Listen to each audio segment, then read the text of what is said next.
السلام عليكم ورحمة الله. إن الحمد لله نحمده ونستعينه ونستغفره ونؤمن به ونتوكل عليه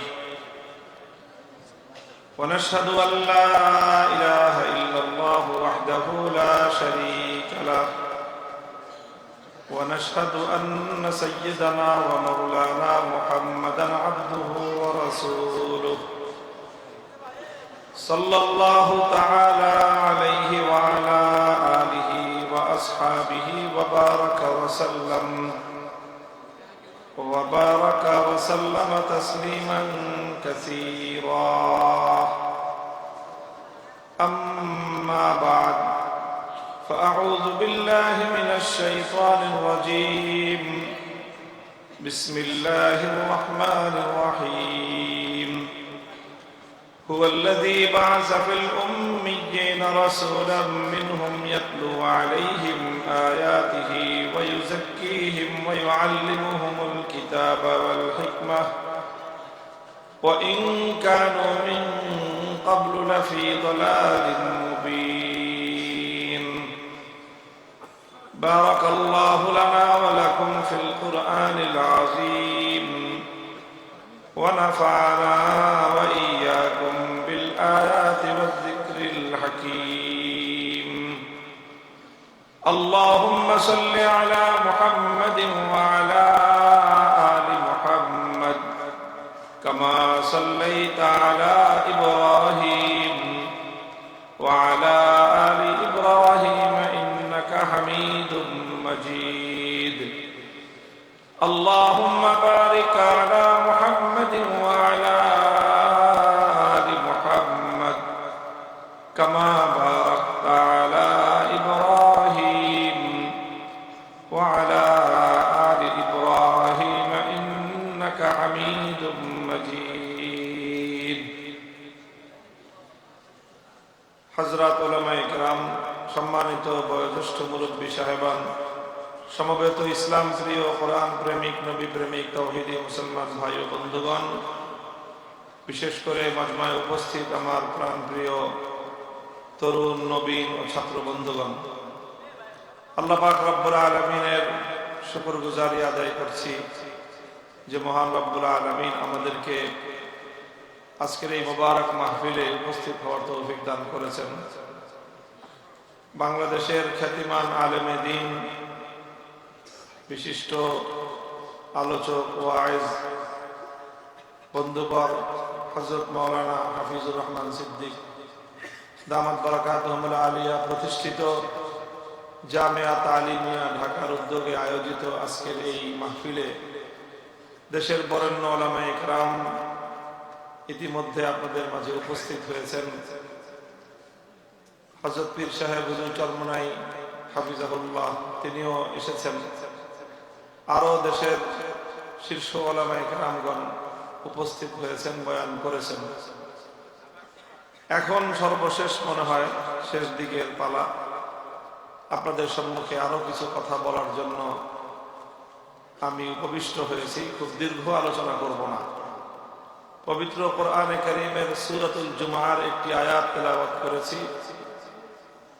আমার এই তেলাওয়াতকৃত আয়াতের মধ্যে আল্লাহ পাক রব্বুল আলামিন মাকসাদে বিআসাতে রাসূল সাল্লাল্লাহু আলাইহি ওয়াসাল্লাম তথা নবী করিম সাল্লাল্লাহু আলাইহি ওয়াসাল্লামের আগমনের মুখ্য উদ্দেশ্য কি সেটা আল্লাহ পাক আলোচনা করেছেন।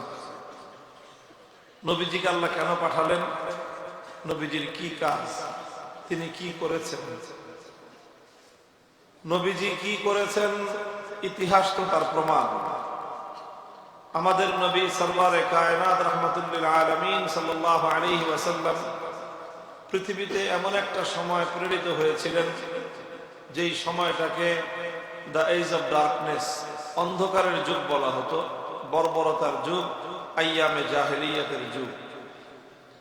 আর আল্লাহ রাসূল সাল্লাল্লাহু আলাইহি ওয়াসাল্লাম এই সমাজ এবং এই পরিবেশটাকে এমন একটা পরিবেশে পরিণত করেছিলেন যেই পরিবেশটাকে বিশ্ব সভ্যতার সবচেয়ে সুন্দর, সোনালী এবং আদর্শ যুগ বলা যায়।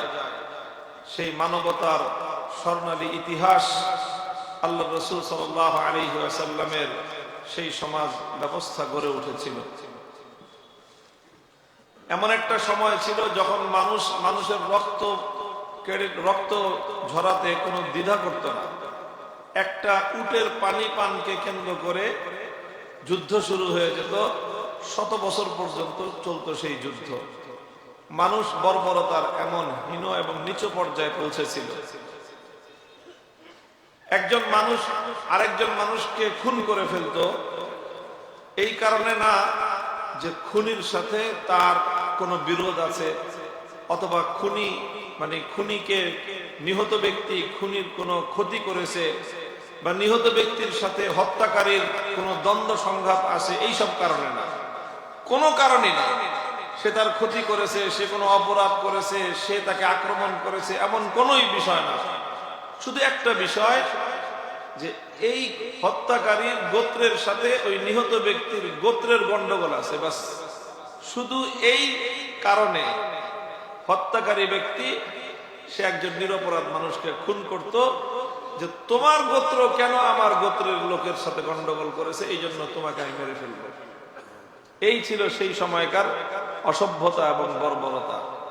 সেই সমাজটাকে আল্লাহ রাসূল সাল্লাল্লাহু আলাইহি ওয়াসাল্লাম এমন একটা সমাজে পরিণত করেছিলেন যে ইতিহাসের পাতায় পাওয়া যায় যে একজন মানুষ আরেকজন মানুষের মৃত্যু মুখে পতিত হয়ে আরেকজন মানুষ পিপাসার্ত অবস্থায় কষ্ট পাবে, এই জন্য নিজের জীবন দিয়ে দিয়েছে, কিন্তু আরেকজন মানুষকে সে পিপাসার্ত রাখতে সম্মত হয়নি। কোথায় ছিল মানুষ আরেকজনের রক্ত পান করে যেই মানুষ তৃষ্ণা নিবারণ করত, সেই মানুষ নিজের জীবন দিয়ে আরেকজনের পিপাসা নিবারণ করতে প্রস্তুত হয়ে গিয়েছিল। সমাজটা কেমন পরিবর্তন হয়েছিল, বর্বর মানুষগুলো কেমন সোনার মানুষে পরিণত হয়েছিল, অন্ধকার যুগটা কেমন আলোকিত হয়েছিল। এগুলো তো শুধু আমাদের বলা কথা নয়, বরং ইতিহাসের স্বর্ণালী পাতায় এই ইতিহাসের দৃষ্টান্তগুলো জল করে বিশ্ববাসীর সামনে ভাস্বর হয়ে আছে। আজ আবার আমরা ঘুরতে ঘুরতে ইন্নাজ জামানা কাদ ইস্তাদারা, পৃথিবী আবার সেই বর্বরতার যুগে ফিরে এসেছে। আবারও সেই অসভ্যতা, আবারও সেই বর্বরতা। একটা মানুষ আরেকটা মানুষের মাথায় পিস্তল ঠেকিয়ে গুলি করলো, এই কারণে না যে নিহত ব্যক্তি এই হত্যাকারীকে কোনো ক্ষতি করেছে, অথবা নিহত ব্যক্তির সাথে হত্যাকারীর কোনো দ্বন্দ্ব সংঘাত আছে, তার সাথে তার কোনো স্বার্থের লড়াই আছে, কিছুই না। শুধুমাত্র এই কারণে খুনি একজন মানুষকে, নিরপরাধ একজন মানুষকে খুন করলো, যে তাকে 5,000 টাকা দেয়া হয়েছে, 10,000 টাকা দেয়া হয়েছে, যে তুমি একজন মানুষকে খুন করো। 10,000 টাকা, 5,000 টাকার বিনিময়ে একজন খুনি, একজন কিলার একটা শুটারকে ভাড়া করে একজন নিরপরাধ মানুষকে হত্যা করে তার গোটা পরিবারকে, গোটা সমাজকে অন্ধকারে নিমজ্জিত করে দিয়ে একটা শোকের সাগরে ভাসিয়ে দেওয়ার মতো বর্বর সমাজ এখন আবার পৃথিবীতে কায়েম হয়েছে। বলেন, আমি জিজ্ঞাসা করি, এই যে বাংলাদেশ কাঁপানো যে ঘটনা ঘটলো 12ই ডিসেম্বর, বাংলাদেশের সোনার সন্তান, বাংলাদেশের বিপ্লবী তারুণ্যের আইকন, জুলাই বিপ্লবের অন্যতম সাহসী প্রতিচ্ছবি শহীদ শরীফ ওসমান হাদির মাথায় যে গুলিটা করলো, যেই কুলাঙ্গার, যেই হত্যাকারী, যেই খুনি গুলি করলো, তার সাথে তার কি বিরোধ ছিল, তার সাথে তার কি সংঘাত ছিল, তার সাথে তার কি লড়াই ছিল? কিছুই ছিল না। শুধুমাত্র সে ভাড়াটে খুনি হিসেবে কিছু টাকার বিনিময়ে একজন নিরপরাধ মানুষ, যার 8 মাসের একটা শিশু সন্তান রয়েছে, যার নবপরিণীতা একজন স্ত্রী রয়েছে, যার আপনজন রয়েছে, এই 8 মাসের শিশু সন্তানের মাথার উপর থেকে পিতৃ স্নেহটাকে, এই পিতৃ ছায়াটাকে সরিয়ে দেওয়ার মতো বর্বর চিন্তা, একজন নবপরিণীতা একজন একটা তরুণী মেয়ের জীবন থেকে, তার স্বামীর সোহাগ থেকে তাকে বঞ্চিত করার মতো এই নৃশংস চিন্তা, এই ভয়াবহ বর্বর চিন্তা যেই সমাজ করতে পারে, যেই সমাজের মানুষগুলো করতে পারে, যেই সমাজের হায়ার এডুকেটেড এই খুনি একটি বিশ্ববিদ্যালয় থেকে সর্বোচ্চ ডিগ্রিধারী, তোমরা যেই সমাজকে সভ্য সমাজ বলো, তোমরা যেই সমাজকে উন্নত সমাজ বলো, আমি সেই সমাজকে বর্বর, অসংখ্য আর জঙ্গলি সমাজ বলতে চাই।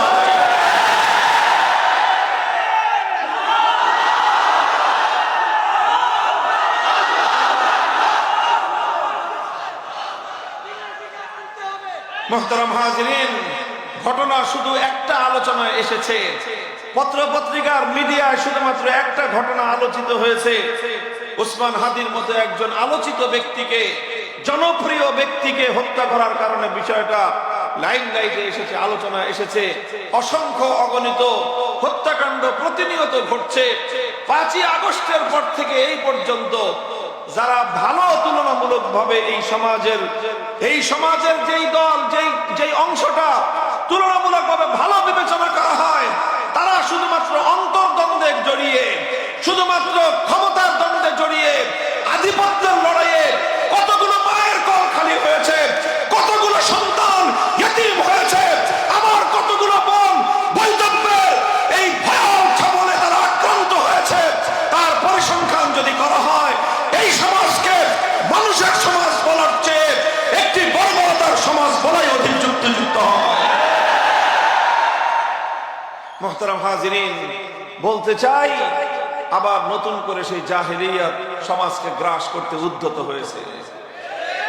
এই জাহেলিয়াত থেকে আমার রাসূল সাল্লাল্লাহু আলাইহি ওয়াসাল্লাম যেভাবে একটা সমাজ বিপ্লবের মধ্য দিয়ে, একটি বৈপ্লবিক পরিবর্তনের মধ্য দিয়ে সোনালী সমাজ কায়েম করেছিলেন, আজ যদি আবারও আমরা চাই যে আমাদের এই সমাজটাকে আমরা পরিবর্তন করব, আমরা আবার সেই সোনার মদিনার সুন্দর সোনালী সমাজের এই পরিবেশ আমরা আমাদের সোনালী সুন্দর এই ভবিষ্যৎ প্রজন্মের কাছে উপহার দিতে যদি চাই, আল্লাহর কসম খেয়ে বলি, there is no alternative way. বিকল্প কোনো রাস্তা নাই। তোমাকে আল্লাহর পয়গম্বরের আদর্শের কাছে আসতে হবে। তোমাকে সেই সোনার মদিনার সভ্য সমাজ থেকেই তোমাকে শিক্ষা গ্রহণ করতে হবে। প্রশ্ন হলো, নবী আকরাম সাল্লাল্লাহু আলাইহি ওয়াসাল্লাম এই ইনকিলাব, এই বিপ্লব, এই পরিবর্তন কিভাবে এনেছিলেন? আল্লাহর নবীর কাছে এমন কি জীবন কাঠি ছিল যার ছোঁয়া, জাদুকরী ছোঁয়ায় এইরকম একটা বৈপ্লবিক পরিবর্তন এসেছিল? কোরআনে কারীমের তেলাওয়াতকৃত আয়াতের মধ্যে আল্লাহ পাক রব্বুল আলামিন আমার নবীর সেই বৈপ্লবিক কর্মসূচিটাই বর্ণনা করেছেন। ধাপে ধাপে তিনি কিভাবে স্টেপ বাই স্টেপ সেই বর্বর সমাজটাকে সুন্দর সমাজে পরিণত করলেন। হুয়াল্লাযী আরসালা রাসূলাহু বিল হুদা ওয়া দীনিল হাক্কি লিইয়ুযহিরাহু আলাদ দীনি কুল্লিহি হুয়াল্লাযী বা'আসা ফিল উম্মিয়্যিনা রাসূলাম মিনহুম ইয়াতলু আলাইহিম আয়াতিহি ওয়া ইউযাক্কিহিম ওয়া ইউআল্লিমুহুমুল কিতাবা ওয়াল হিকমাহ ওয়া ইন কানূ মিন ক্বাবলু লাফী দালালিন মুবিন। আল্লাহ বলেন যে তিনি নিরক্ষর, অশিক্ষিত, মূর্খ মানুষদের কাছে একজন রাসূল প্রেরণ করলেন। রাসূলাম মিনহুম, সেই অশিক্ষিত, মূর্খ, একটি পশ্চাৎপর বেদুইন মরু সভ্যতার একটি জাতির মধ্য থেকে আল্লাহ পাক রব্বুল ইজ্জত একজন রাসূল প্রেরণ করলেন। সেই রাসূল 4 দফা কর্মসূচি নিয়ে আল্লাহর পক্ষ থেকে আগমন করলেন। কয় দফা কর্মসূচি? 1 নম্বর কর্মসূচি ছিল ইয়াতলু আলাইহিম আয়াতিহি, তিলাওয়াতে কিতাবুল্লাহ। 2 নম্বর কর্মসূচি ছিল তালিমে কিতাবুল্লাহ।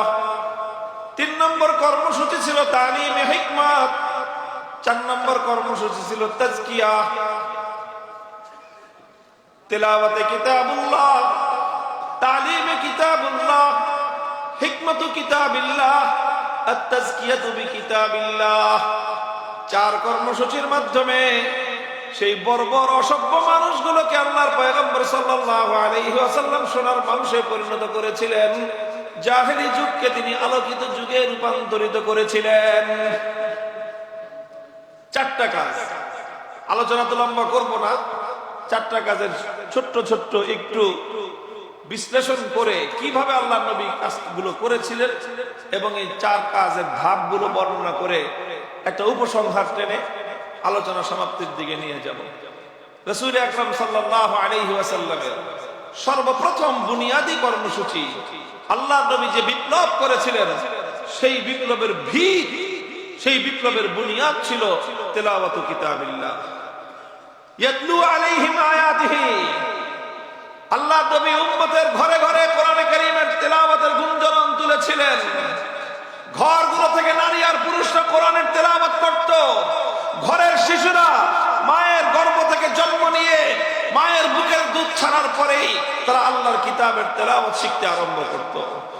বৃদ্ধ বৃদ্ধা, যুবক যুবতী, শিশু কিশোর, এমনকি একেবারে সদ্য নবজাতক কিছুদিন পরেই যখন তার মুখে কথা ফুটত, তখন তার মুখের কথায়, মুখের ভাষায় আল্লাহর কোরআনে কারীমের আয়াত তেলাওয়াত হতে থাকত। ইয়াতলু আলাইহিম আয়াতিহি, তেলাওয়াতে কিতাবুল্লাহ, এটা ইসলামের, আল্লাহ রাসূল সাল্লাল্লাহু আলাইহি ওয়াসাল্লামের সর্বপ্রথম এবং সবচেয়ে বুনিয়াদী বৈপ্লবিক কর্মসূচি। এটা খুব ভালো করে বুঝতে হবে। আমরা অনেকে কোরআনে কারীমের তেলাওয়াতকে একটা মামুলি বিষয় মনে করি। আমরা মনে করি 8-10টা কিতাব যেরকম পড়া, কোরআনে কারীমের তেলাওয়াত, কোরআন পড়া, এটাও এরকম একটা পড়া। অনেকে আবার এক ধাপ অগ্রসর হয়ে এটাও বলে যে কোরআনে কারীম না বুঝে পড়লে কি লাভ, এটা শুধুমাত্র তোতা পাখির মতো রটনা করলে লাভ আছে কোনো? মুহতারাম হাজিরিন, যারা এরকম কথা বলে তারা মূলত আল্লাহর কোরআনে কারীমের তেলাওয়াতের যে সত্যিকার পাওয়ার এবং তার শক্তি সম্পর্কে অজ্ঞ, জানে না। কোরআন আর 10টা কিতাবের মতো নয়, মানুষের লেখা কোনো গ্রন্থের মতো নয়। তুমি কাব্যগ্রন্থ না বুঝে পড়লে কবিতার মর্মার্থ তুমি বুঝবে না। গল্পের বই না বুঝে পড়লে গল্পের স্বাদ তুমি পাবে না। উপন্যাসের বই না বুঝে পড়লে উপন্যাসের চরিত্রগুলোকে তুমি ধারণ করতে পারবে না। কোন দর্শন শাস্ত্রের বই না বুঝে পড়লে দার্শনিক হতে পারবে না। তুমি সায়েন্সের বই, মেডিকেল সায়েন্সের বই না বুঝে পড়লে ডাক্তারি বিদ্যার কিছুই তুমি বুঝতে পারবে না। যে কোনো ইঞ্জিনিয়ারিং এর বই না বুঝে পড়লে ইঞ্জিনিয়ারিং শাস্ত্র সম্পর্কে তোমার কোনো নলেজ হবে না, কোনো লাভ হবে না, কোনো উপকার হবে না। দুনিয়ার সব গ্রন্থ সম্পর্কে এই কথা বলা যায় যে না বুঝে পড়লে কোনো লাভ নাই, এক্সেপ্ট আল কোরআনুল কারীম। কোরআন এমন এক কিতাব, বুঝে পড়লে যেমন লাভ আছে, না বুঝে পড়লেও কোরআন মানুষের হৃদয়ের মধ্যে তার অ্যাকশন এবং তার ক্রিয়া সে করতেই থাকে। মুহতারাম হাজিরিন, হাদিসের পাতাগুলিতে হযরত আবু বকর সিদ্দিক রাদিয়াল্লাহু তাআলা আনহুর ঘটনা বর্ণিত হয়। একবার আবু বকর সিদ্দিক রাদিয়াল্লাহু তাআলা আনহু তিনি মক্কা ছেড়ে যাত্রা শুরু করেছেন, চলে যাবেন, মক্কা ছেড়ে চলে যাবেন। পথিমধ্যে ইবনু দাগিনা নামে একজন সর্দার কিসিমের লোক, একটা গোত্র প্রধান, সে আবু বকর সিদ্দিকের সঙ্গে দেখা, বলল, আবু বকর তুমি কোথায় যাও? হযরত আবু বকর বললেন যে আমি মক্কায় থাকবো না, আমি চলে যাব অন্য কোথাও। কেন চলে যাবে? মক্কার মানুষজন আমার সাথে খুব অসদাচরণ করতেছে, তারা দুর্ব্যবহার করতেছে, তারা আমার উপর জুলুম করতেছে, এই জন্য আমি আর মক্কায় না থাকার সিদ্ধান্ত নিয়েছি। ইবনু দাগিনা বলল যে আবু বকর, তোমার মতো মানুষ যদি মক্কা থেকে চলে যায়, এটা মক্কার জন্য ডিসক্রেডিট হবে, এটা মক্কার মানুষের জন্য কলঙ্ক বয়ে আনবে। আরবের মানুষরা মক্কার মানুষকে খারাপ মনে করবে, বলবে যে যেই সমাজ, যেই এলাকার মানুষ আবু বকরকে তাদের এলাকায় রাখতে পারে না, আবু বকরের মতো মহানুভব মানুষ যেই এলাকার মানুষের উৎপীড়নের কারণে এলাকা ছেড়ে চলে যায়, সেই এলাকাটা খুবই বাজে এলাকা, সেই এলাকার মানুষ খুব খারাপ, বদনাম চারিদিকে ছড়ায় যাবে, কাজেই তুমি এই এলাকা ছেড়ে যেতে পারবে না, তোমার কি সমস্যা আমি দেখব। ইবনু দাগিনা হযরত আবু বকরকে নিয়ে মক্কায় আসলো। মক্কায় এসে মক্কার লোকজনদেরকে জমায়েত করলো, লোকজনদেরকে জমায়েত করে বললো যে দেখো, আবু বকরের মতো পরোপকারী মানুষ, যার সম্পদের দ্বারা দরিদ্রের উপকার হয়, যার আহারের দ্বারা ক্ষুধার্ত মানুষের তার ক্ষুধা মিটে, যার সম্পদের দ্বারা অসুস্থ মানুষের চিকিৎসা হয়, এইরকম একজন মহানুভব পরোপকারী মানুষ যদি এই এলাকায় থাকতে না পারে, তাহলে এই এলাকার মানুষের জন্য এটা চরম দুর্ভাগ্যের বিষয় হবে, তাদের জন্য দুর্নামের কারণ হবে। কাজেই তোমরা আবু বকরকে উৎপীড়ন করো না, তার সঙ্গে অসদাচরণ করো না, আবু বকরকে মক্কায় থাকতে দাও। মক্কার লোকেরা বলেছিল ঠিক আছে, আবু বকর থাকবে, আমাদের কোনো আপত্তি নাই। সে আমাদের বাপদাদার ধর্ম ছেড়ে মুহাম্মদের ধর্ম গ্রহণ করেছে সাল্লাল্লাহু আলাইহি ওয়াসাল্লাম, সেটা নিয়েও আমাদের আপত্তি নাই। সে তার ধর্মকর্ম করুক, সে তার নবী নামক আর মুহাম্মদ সাল্লাল্লাহু আলাইহি ওয়াসাল্লামের উপর নাজিলকৃত কোরআন পড়ুক, সেটা নিয়েও কোনো আমাদের আপত্তি নাই। কিন্তু আমাদের শুধু একটা শর্ত মানতে হবে। কি শর্ত? আবু বকর কোরআন তেলাওয়াত করবে, সে তার ঘরের বাইরে আঙ্গিনায় তেলাওয়াত করে, উঠানে দাঁড়িয়ে তেলাওয়াত করে। ওটা করতে পারবে না। সে তার ঘরের ভিতরে দরজা বন্ধ করে, জানালা বন্ধ করে সারা দিন রাত 24 ঘন্টা তেলাওয়াত করুক, আমাদের কোনো আপত্তি নেই। আরে ভাই, এটা কেমন কথা? ঘরের মালিক আবু বকর, উঠানের মালিকও তো সেই। তো সে তার উঠানে দাঁড়ায় তার কোরআন পড়বে, তোমার সমস্যা কি? না, সমস্যা আছে, আমাদের বিরাট সমস্যা। তোমাদের কি সমস্যা? আবু বকর তার বাড়িতে দাঁড়ায়, তার উঠানে দাঁড়ায় কোরআন তেলাওয়াত করলে, সে যদি উন্মুক্ত জায়গায় দাঁড়িয়ে কোরআন তেলাওয়াত করতে আরম্ভ করে, তাহলে সমস্যা যেটা হয় যে আবু বকরের এই আবেগ মাখা কণ্ঠের কোরআনের তেলাওয়াত এটা হ্যামিলনের বাঁশিওয়ালার মতো আমাদের ঘরগুলো থেকে আমাদের ছোট ছোট বাচ্চাদেরকে, আমাদের নারীদেরকে, গোটা এলাকার মানুষকে এমন ভাবে আকর্ষণ করতে থাকে, লোহাকে যেরকম চুম্বকের মতো আকর্ষণ করতে থাকে। আমরা আমাদের ঘরগুলোতে আমাদের বাচ্চাদেরকে পর্যন্ত বেঁধে রাখতে পারি না। পঙ্গপালের মতো আবু বকর সিদ্দিকের কোরআনের তেলাওয়াত শোনার জন্য তার বাড়ির কাছে এসে সবাই হুজুম করে, ভিড় করে। মুহতারাম হাজিরিন, এটা তো কোনো বানানো গল্প নয়, এটা সেই সকল মানুষদের স্বীকৃতি যারা কোরআনের আলোকে, কোরআনের আওয়াজকে নিস্তব্ধ করে দেওয়ার জন্য ষড়যন্ত্র করত। তারাও স্বীকার করত যে এই কোরআনের তেলাওয়াতের মধ্যে এমন এক জাদু আছে, কোরআনের তেলাওয়াতের মধ্যে এমন এক জাদুকরী ক্ষমতা আছে যে এটা মানুষকে যখন আকৃষ্ট করা শুরু করে, পৃথিবীর কোন শক্তি তাকে বেঁধে রাখতে পারে না। هو الذي بعث في الأميين رسولا منهم يتلو عليهم آياته। এজন্য আল্লাহ পাক রব্বুল আলামিন তার পয়গম্বরকে সর্বপ্রথম সবচেয়ে বুনিয়াদি যেই কর্মসূচি দান করেছেন, সেই কর্মসূচির নাম হলো তেলাওয়াতে কিতাবুল্লাহ।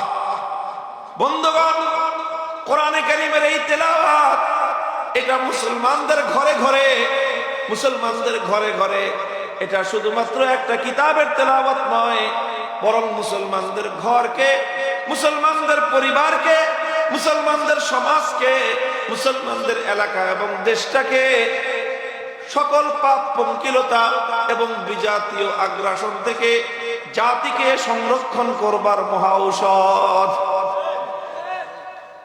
আরে ভাই, কোরআন তেলাওয়াতের বিরুদ্ধাচরণ এজন্য এভাবেই তারা করে না, সাদা মানে কোনো কারণ ছাড়া তারা করে না। নানাভাবে মুসলিম সমাজকে কোরআনের তেলাওয়াত থেকে বঞ্চিত করবার জন্য বহুমুখী ষড়যন্ত্র তাদের। আগে এক সময় আমাদের দেশের সাধারণ শিক্ষা প্রতিষ্ঠান, স্কুলের সময় শুরু হতো এমন একটা সময়, এই 8টা 9টা 10টা সকালবেলা সাবাহি মক্তবে বাচ্চারা কোরআন তেলাওয়াত শিখত। নানা কৌশলের মাধ্যমে কিন্ডারগার্টেন এটা সেটা নাম দিয়ে ঘরে ঘরে, পাড়ায় পাড়ায়, মহল্লায় মহল্লায়। ওই যে আমাদের একটা মন্ত্রী ছিল আগে, বলছিল ব্যাঙ্গের ছাতার মতো মাদ্রাসা গজে উঠছে। ব্যাঙ্গের ছাতার মতো মাদ্রাসা গজিয়ে ওঠে না, ব্যাঙ্গের ছাতার মতো এই সকল কিন্ডারগার্টেন গজায় উঠছে। কিন্ডারগার্টেনকে আমরা ব্যাঙ্গের ছাতা বলি না। শিক্ষা প্রতিষ্ঠান, যে কোনো শিক্ষা প্রতিষ্ঠান হোক, আমরা সেগুলোকে অনার করি, সম্মান জানাই এবং আমরা এগুলোকে স্বাগত জানাই। কিন্তু কথা হলো, যেই শিক্ষা প্রতিষ্ঠান গড়ে উঠে মুসলমানের সন্তানকে আল্লাহর কোরআনের তেলাওয়াত থেকে বঞ্চিত করার জন্য, যেই শিক্ষাঙ্গনের সকল কর্ম পরিকল্পনা তৈরি হয় মুসলমানের সন্তানদেরকে কোরআনী শিক্ষা থেকে, কোরআনের আলো থেকে বঞ্চিত করার জন্য, সেটাকে আমরা ষড়যন্ত্র ছাড়া আর কিছুই অভিহিত করতে পারি না। মুহতারাম হাজিরিন, আমরা বলি সারা দুনিয়া শিখো, আমাদের কাছে শিখতে মনে না চায় তাদের কাছেই শিখো। মুসলমানদেরকে আমরা বলি, তোমাদের সন্তানদেরকে আলেম ওলামাদের তত্ত্বাবধানে শিক্ষিত করতে যদি মনে না চায়, ঠিক আছে, ওয়েলকাম, তোমরা অন্যদের কাছেই শেখাও, যেখানে ইচ্ছা সেখানে শেখাও। শুধু আমাদের একটা অনুরোধ তোমাদের হাতে পায়ে ধরে আমরা জানাই, সেটা হলো এই, তোমার সন্তান অন্য সব কিছু শেখার আগে তাকে তোমার রবের নাম শিক্ষা দাও। তোমার সন্তানকে সব কিছু শেখার আগে এবিসিডি শরিয়া শরিয়া সব কিছু শিক্ষার আগে বিসমিল্লাহির রহমানির রহিম শেখাও। অন্য সব শিক্ষার আগে তাকে তোমার রব আল্লাহের নামের সঙ্গে তাকে পরিচিত করো। হে মুসলমান, এটাই হলো আমাদের বিপ্লবের বুনিয়াদ তৈরি করে কচি হৃদয়ের ভিতরে আল্লাহর কোরআনের তেলাওয়াতের বীজ যখন রোপণ করে দেওয়া হয়, এরপরে তুমি দুনিয়ার তাকে যেখানেই পাঠাও, ইনশাআল্লাহ শিশু বয়সে যেই সন্তান আল্লাহর কোরআনের শিক্ষা গ্রহণ করেছে, নাসার বিজ্ঞানী হয়ে যাদের দেশে গেলে তার পক্ষ থেকে আল্লাহর কোরআনের নূর বিচ্ছুরিত হবে ইনশাআল্লাহ। আমাদের বুনিয়াদি বিপ্লবী কর্মসূচি হলো এটাই ভাই। এটা আমাদের বড় কাজ, এটা আমাদের বড় কাজ না, আসলে এটা আল্লাহ প্রদত্ত সর্বশ্রেষ্ঠ নবীর সর্বশ্রেষ্ঠ কর্মসূচি। এটা আমি আর আপনি বুঝি না। অনেক সময় আমরা মনে করি এই যে একটা মক্তব চালায় হুজুররা, এই যে হাফিজুর রহমান সিদ্দিকী সব কাম পায় না, এই যে বাচ্চাদেরকে মক্তবে পড়ানোর জন্য ভর্তি করায়, এটা মামুলি মনে করবেন না। এটা মামুলি জিনিস নয়, এটা সেই কর্মসূচি ইহুদি খ্রিস্টানরা, ইসরায়েল আমেরিকানরা, তারা তাদের সকল ষড়যন্ত্র এই মুসলমানদের আগামী সন্তানদেরকে কোরআনের শিক্ষা থেকে বঞ্চিত করার জন্য তারা নিয়োজিত করেছে। ইয়াতলু আলাইহিম আয়াতিহি, এই জন্য তেলাওয়াতে কিতাবুল্লাহ এটা এমন একটা জিনিস, যেই ঘরে কোরআনের তেলাওয়াত হয় সেই ঘরের সন্তান সহজে বিপদগামী হয় না। যেই ঘরে কোরআনের তেলাওয়াত হয় সেই সব ঘর থেকে ওসমান হাদিরা জন্ম নেয়। পৃথিবীর সমস্ত বিশ্ববিদ্যালয়ের শিক্ষা থেকে আল্লাহর কোরআনের নূর থেকে বঞ্চিত করতে পারে না। সব শিক্ষা গ্রহণ করার পর আবার তার হৃদয় থেকে আল্লাহর কোরআনের নূর উচ্ছ্বরিত হয়। শুধু তার সে একা নুরানি আলোকিত হয় তা নয়, গোটা দেশ এবং সমাজ তার কোরআনের আলোয় উদ্ভাসিত হয়ে ওঠে। এই জন্য মুহতারাম হাজিরিন, তেলাওয়াতে কিতাবুল্লাহ এটা এক বৈপ্লবিক কর্মসূচি, এটা একটা ঐতিহাসিক কর্মসূচি। পৃথিবীতে অন্য সব শক্তির মোকাবেলা করার মতো হাতিয়ার পাশ্চাত্যের কাছে আছে, ইহুদি খ্রিস্টানদের কাছে আছে, আধিপত্যবাদী ভারতের কাছে আছে। সব হাতিয়ার মোকাবেলা করার শক্তি তাদের কাছে আছে, আল্লাহর কোরআনের শক্তির মোকাবেলা করার মতো কিছু তাদের কাছে নাই, কিছু নাই। এই জন্য ওরা এটাকে অ্যাটাক করে, এটার উপর আগ্রাসন চালায়। এই অস্ত্র যেন মুসলমান হাতে তুলে নিতে না পারে, মুসলমানের পক্ষে যেন আল্লাহর কোরআনের এই শক্তি যেন পুঞ্জীভূত না হয়, এটাই তাদের ষড়যন্ত্রের মূল জায়গা। মুহতারাম হাজিরিন, এই জন্য বলেছিলাম ইয়াতলু আলাইহিম আয়াতিহি, সর্বপ্রথম রাসূল আকরাম সাল্লাল্লাহু আলাইহি ওয়াসাল্লামের বুনিয়াদি কাজ ছিল কোরআনে কারীমের তেলাওয়াতের গুঞ্জরণ উম্মতের ঘরে ঘরে, উম্মতের কণ্ঠে কণ্ঠে, উম্মতের বুকে বুকে আল্লাহর কোরআনের এই তেলাওয়াতের আমানতকে রক্ষা করা, এই আমানত সঁপে দেওয়া, যেন উম্মতের প্রতিটি ফর্দ, উম্মতের প্রতিটি ব্যক্তি, উম্মতের প্রতিটি নারী পুরুষ, উম্মতের প্রতিটি শিশু আবাল বৃদ্ধ বনিতা, প্রত্যেকটা মানুষ যেন আল্লাহর কোরআনে কারীমের তেলাওয়াত শিখতে পারে এবং আল্লাহর কোরআনের তেলাওয়াতে অভ্যস্ত হয়। বলেন আজ মুসলমানরা সবচেয়ে বেশি যে জিনিসটা থেকে বঞ্চিত হয়েছে, মুসলমানদের ঘরে রাত 12টা 1টা পর্যন্ত টিভি চলে, গান বাদ্য হয়, ধুমধারাক্কা সমস্ত বিনোদনের আয়োজন চলতে থাকে, নর্তকীরা নাচতে থাকে, টেলিভিশনের পর্দায় গায়িকাদের গান চলতে থাকে, আর মুসলমানদের ঘরগুলো, অনুষ্ঠানগুলো উম্মাতাল নাচ গানে উত্তাল হয়ে ওঠে। মুসলমানদের ঘরগুলো সকাল বেলায় ঘুমে বিভোর হয়ে থাকে, মরা লাশ যেরকম কবরস্থানে শুয়ে থাকে, প্রতিটি মুসলমানের ঘর সকাল বেলার দীর্ঘ একটা সময় মরা লাশের মতো পড়ে থাকে। একটা ঘর থেকে আল্লাহর কোরআনের তেলাওয়াতের আওয়াজ শোনা যায়। কোথায় আমাদের পতনটা ঘটেছে চিহ্নিত করার চেষ্টা করেন। ইতিহাস পড়েন, হাদিসের পাতাগুলো পড়েন। রাসূল আকরাম সাল্লাল্লাহু আলাইহি ওয়াসাল্লাম প্রতিদিন বা অনেক দিনই এমন হতো, শেষ রজনীতে আল্লাহ নবী মদিনার অলিতে গলিতে ঘুরতেন, শেষ রাতে অলিতে গলিতে ঘুরতেন। কেন ঘুরতেন? এক একজনের বাসা থেকে, কার ঘর থেকে কোরআনে কারীমের কেমন তেলাওয়াতের সুর ভেসে আসে, আল্লাহ নবী নিজের কর্ণকুহর দিয়ে সেটা শোনার চেষ্টা করতেন। এমন কোন ঘর থাকতো না, এমন কোন ঘর খুঁজে পাওয়া যাবে না মুসলমানদের বিজয়ের যুগে, মুসলমানদের উত্থানের সেই সময়টায়, মুসলমানদের স্বর্ণালী সেই যুগে। আল্লাহর কসম খেয়ে বলি, মদিনার শহরে এমন একটা ঘর ছিল না যেই ঘরের শেষ রজনীতে সেই ঘরের নারী, পুরুষ, শিশু নির্বিশেষে প্রত্যেকটা মানুষের কণ্ঠে আল্লাহর কোরআনের তেলাওয়াতের সুমধুর ধ্বনি প্রতিধ্বনিত না হতো, এমন একটা ঘর পাওয়া যাবে না। আর আজ শেষ রাত তো শেষ রাত, শেষ রাতে মুসলমানের ঘর থেকে কোরআনের তেলাওয়াত আওয়াজ শোনা যাবে, এটা দুই চারটা মোল্লা মৌলবী ছাড়া তো আর সম্ভবই না। আর দুই চারজন যদি তবলিগ জামাতের সাথী, হক্কানি পীর সাহেবের মুরিদান, এই যদি দুই চারজন করে, আর গোটা সমাজ রাত 2টা পর্যন্ত প্রত্যেকটা ঘর থেকে আপনি নাচ গানের আওয়াজ পাবেন, ধুমধারাক্কা বাজনার ধ্বনি পাবেন, কিন্তু এমন ঘর খুব কম পাবেন যেই ঘর থেকে মিষ্টি মিহি সুরে কোরআনের তেলাওয়াত ভেসে আসে। বলেন কথা ঠিক না বেঠিক?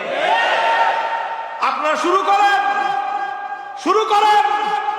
আমরা গ্যারান্টি দিয়ে বলতে পারি, যেই ঘরের মা বাবা প্রতিদিন নিজের ঘরে কোরআনের তেলাওয়াত করবেন, সেই ঘরের কোন সন্তান ইনশাআল্লাহ বিপদগামী হবে না, সেই ঘরের সন্তানরা মাদকাসক্ত হবে না, সেই ঘরের সন্তানরা সন্ত্রাসী হবে না, সেই ঘরের সন্তানরা অন্ধকার পথের যাত্রী হবে না। সেই ঘর থেকে ইনশাআল্লাহ শরীফ ওসমান হাদির জন্ম হবে।